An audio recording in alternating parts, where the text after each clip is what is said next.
2,000 na po ang naitalang sunog. Nagkasunog po ngayong umaga sa Alabang sa Muntinlupa. Kabi-kabilang sunog ang sumiklab sa pagsisimula pa naman ng Fire Prevention Month.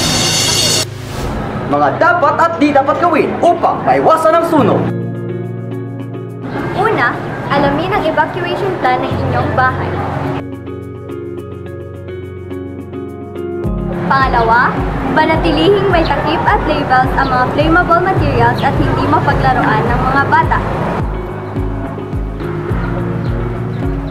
At panghuli, maging alerto sa inyong paligid.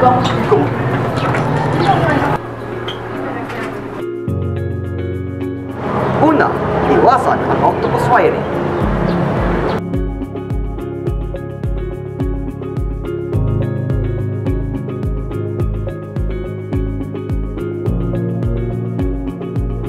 Ikalawa, huwag hayaan nakasaksak ang mga appliances na hindi na ginagamit.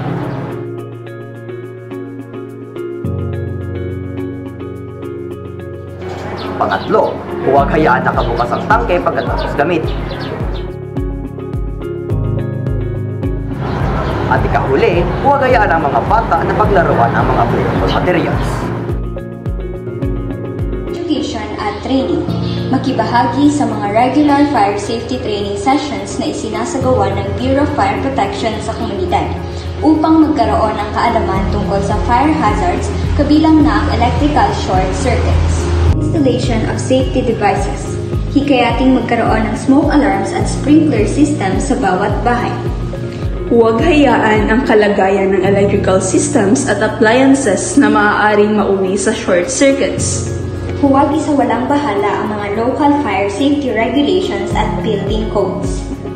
Huwag maliitin ang mga fire hazards lalo na sa mga overpopulated areas. Laging tandaan, ang ganitong uri ng sakuna ay maiiwasan kung lahat ay nagtutulungang magkaroon ng kaalaman, maging handa, at magkaroon ng proper safety practices. Fire-friendly reminder, ang ligtas na komunidad ay nagmumula sa responsableng mamamayan. Tulong-tulong sa pag-iwas ng sunog. Together, we are fire-free as one.